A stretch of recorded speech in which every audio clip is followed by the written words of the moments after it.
Yes next sir KR రావు గారు మీ దగ్గరికి వస్తున్నాము.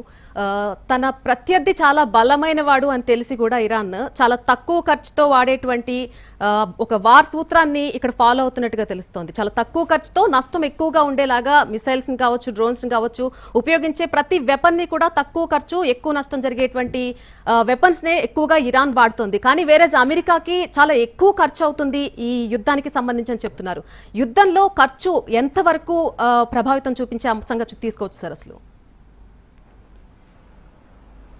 యాక్చువల్లీ ఏ దేశమైనా సరే రిలెంట్లెస్గా అలా యుద్ధాలు చేయలేదు. మీరు చాలా వెరీ ఇంపార్టెంట్ పాయింట్ చెప్పారు. ఇరాన్ ఇప్పుడు యునైటెడ్ స్టేట్స్తో చేస్తుంది దీన్ని ఏమంటారు మనం ఎసిమెట్రిక్ వార్ఫేర్ అంటాం, రైట్?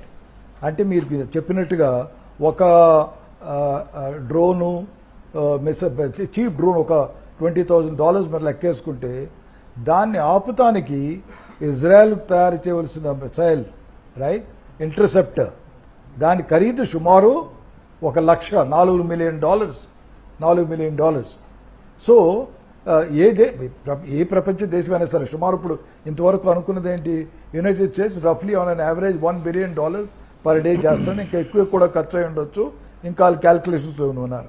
కనుక ఈ చీప్ డ్రోన్ వార్ఫేర్ ఉంది, రైట్, ఎక్కడైతే మనం రిటాలియేట్ చేయాలో అక్కడ Iran is certainly acting very smart. ఎందుకంటే కారణాలు ఇరాన్కి ఖచ్చితంగా తెలుసు. ఏమని తెలుసు, in the United states Israel కలిసిన ధాటికి తర్వాత like French air craft carrier ఒకటి తెలిసింది, ఇంకా 1-2 దేశాలు చిన్న సహాయం ఇచ్చిన ధాటికి ఇరాన్ ఫైనల్లీ ఆగలేదని ఇరాన్కి కూడా తెలుసు. కానీ ఏంటంటే దానికి ప్రతిఘటించాలంటే ఇరాన్ దగ్గర ఒక ఉపాయం ఉంది. ఆ ఉపాయం ఏంటి, ఎన్నాళ్ళు ఇలా ప్రొలాంగ్ చేయగలిగితే, ఎందుకంటే ఎక్కువ long war United states effort చేయలేదు. యునైటెడ్ స్టేట్స్ ఇంటర్నల్ ప్రెషర్ పెరిగిపోతాయి, వరల్డ్ ఎక్స్టర్నల్ ప్రెషర్ పెరిగిపోతాయి.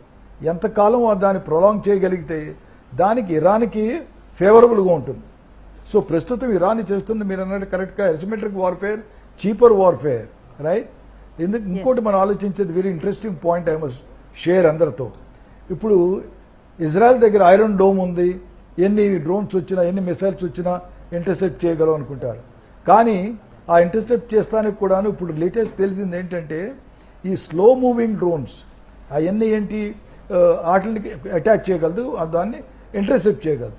కానీ రీసెంట్గా మనం చూస్తుంది ఏంటి, ఇరాను హైపర్సోనిక్ మిసైల్స్ కూడా మొదలుపెట్టింది బెలిస్టిక్ మిసైల్స్లో. అంటే మ్యాక్ 5 టైమ్స్ ద సౌండ్ యొక్క వెలాసిటీ ఉంది, స్పీడ్ ఉంది, ఆ స్పీడ్ 5 టైమ్స్ దీని స్పీడ్తో మిసైల్స్ వదులుతున్నారు. అలాంటివి ప్రతిఘటించలేకపోతుంది.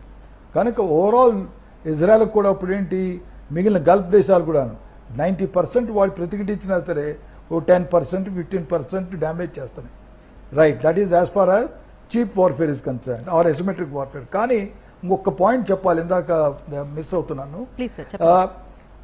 ఈజీగా యునైటెడ్ స్టేట్స్ వచ్చి complete oil infrastructure Kharg Island మీద ధ్వంసం చేస్తే ఇరాన్ మాత్రం ఖచ్చితంగా చుట్టుపక్కలున్న ఆయిల్ రిఫైనరీస్ అన్నిటి మీద దెబ్బ కొడుతుంది. అది మాత్రం ఇరాన్ దగ్గర ఆ మాత్రం క్యాలిబర్ ఉంది. టార్గెట్స్ ఆల్రెడీ నామినేట్ చేసి ఉన్నాయి, మిసైల్స్ అమ్యునిషను రెడీగా పెట్టుకున్నారు. ఇంతకుముందు ఎవరు అడిగినప్పుడు కూడా ఇదే అన్నారు. వాళ్ళు ఆల్రెడీ ఏంటంటే ఇంత లీడర్షిప్ పోయినా సరే ఇరాన్ని 31 ప్రావిన్సెస్ కింద డివైడ్ చేసి 31 ప్రావిన్సెస్లో సెపరేట్ మిలిటరీ లీడర్స్ని పెట్టి ఆటోమేటిక్గా అటోనామస్గా ఎవరికి ఒక ఆర్డర్స్ లేకుండా ఫైర్ చేసే వాళ్ళ డెలిగేషన్ ఇచ్చున్నారు. కనుక ఇరాన్ ఆల్రెడీ ఇలాంటి సిచ్యుయేషన్ ఎక్స్పెక్ట్ చేసింది. But what is very interesting development ఇప్పుడు జరుగుతుంది ఏంటి, యునైటెడ్ స్టేట్స్ యుఎస్ ట్రిపోలి అనే కొత్త షిప్ని తీసుకొచ్చి అందులో సుమారు ఒక 2,500 సైనికుల్ని, నేవల్ సీమెన్ని, యుద్ధం మెరీన్స్ అంటారు, రైట్, వాళ్ళని కాల్బలాన్ని తీసుకొస్తానికి ప్రయత్నిస్తాను. ఒకేలా ఈ కాల్బలాన్ని తీసుకొచ్చి కర్గ్ ఐలాండ్ ఆక్యుపై చేస్తానికి ఏమన్నా జరిగినా సరే ఓవరాల్ వార్ సిచ్యుయేషన్ మాత్రం కొంచెం అవుట్ ఆఫ్ కంట్రోల్ వెళ్తానికి ఛాన్సులు ఉన్నాయి. Unless there is a strategic surprise ఏమైనా రాకపోతే ప్రస్తుతం ఉన్న పరిస్థితుల ప్రకారం యుఎస్ కన్నా పొరపాటున ఆయిల్ రిఫైనరీస్ మీద ఎక్కువ చేస్తే రిజల్ట్ ఇరాన్ ఖచ్చితంగా మిగిలిన ఆయిల్ రిఫైనరీస్ కొడుతుంది. వరల్డ్లో ఎనర్జీ క్రైసిస్ ఖచ్చితంగా ఇంకా చాలా పెరుగుతుంది. నెక్స్ట్